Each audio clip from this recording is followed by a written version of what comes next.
The unmistakable voice that roared over the birth of heavy metal has been silenced. John Michael Ozzy Osbourne, the iconic frontman of Black Sabbath, solo rock pioneer, an enduring symbol of rebellion, has died at the age of 76.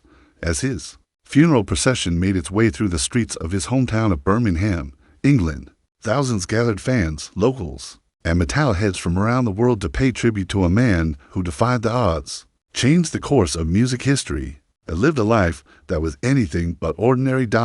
It was a procession not just for a rock star, but for a hometown son. As Lord Mayor Zafar Iqbal put it, Ozzy was more than a music legend. He was a son of Birmingham, and on this day, his city stood still, the final stop on the crazy train from the moment he screamed, "All aboard!"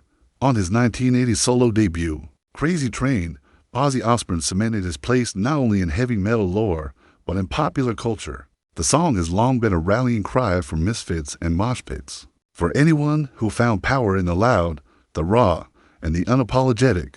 Now, more than 4 decades later, that track has done what it never did in his lifetime: land on the Billboard Hot 100 at No. 46, driven by a wave of morning streams and tributes. A handwritten note left at Black Sabbath Bridge in Birmingham tied to an Aston Villa football shirt summed it up poignantly: "Final stop on the crazy train, but metal lives forever." Indeed it does, and so will Ozzy.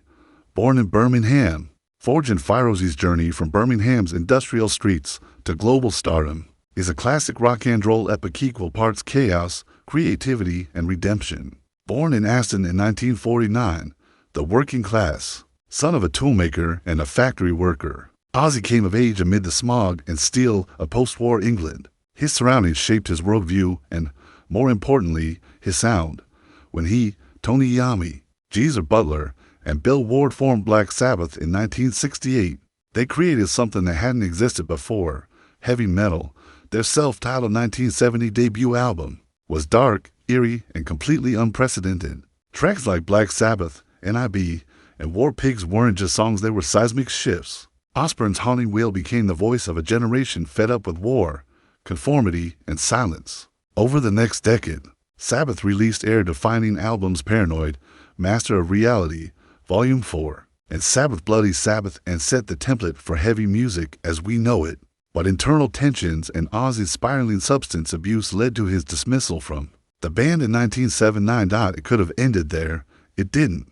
The solo resurrection, Ozzy's comeback, was nothing short of miraculous. Teaming up with guitar virtuoso Randy Rhoads, he released Blizzard of Oz in 1980. It was a triumph. Crazy Train, Mr. Crowley, and Suicide Solution revealed that he wasn't just surviving, he was innovating again. Even after tragedy struck with Rhoads' death in 1982, Ozzy pressed on. He released hit albums: Diary of a Madman, Bark at the Moon, No More Tears, sold out arenas, and became an MTV-era icon, equal parts menace and mischief. The Bat Incident in 1982, the Doves, the endless tour stories, they were part of the legend. But beneath the shock value was a raw vulnerability and sense of humor that endeared him to fans across generations. Through it all, his wife and manager, Sharon Osbourne, was his constant, often credited with saving his life more than once.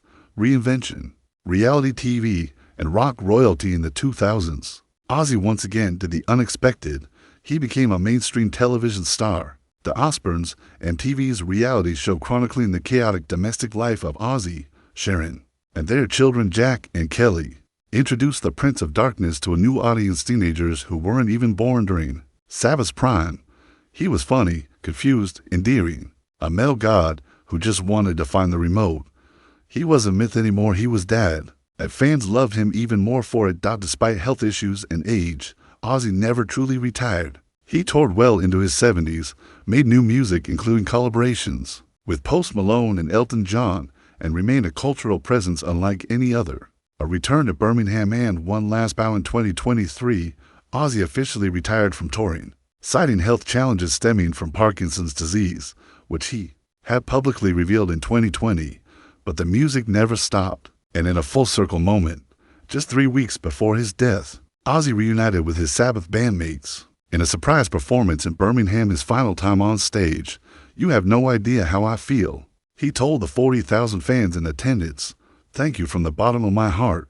It was goodbye. And though we didn't know it then, It was perfect. Black Sabbath Bridge, a living memorial in the days since his death. Fans have gathered at Black Sabbath Bridge, a Birmingham landmark featuring a bench with cutouts of the band's original. Members' flowers, guitars, candles, and handwritten notes line the bench. The tribute has become a pilgrimage site, a holy ground of heavy metal. The city live-streamed the bridge so global fans could pay their respects virtually. Others flooded online forums and playlists, turning Sabbath albums and solo hits into a global chorus of grief and celebration.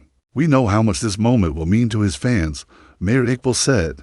"We're proud to host it here in the place where it all began." Beyond the darkness, Ozzy Osbourne was many things: a pioneer, a troublemaker, a survivor.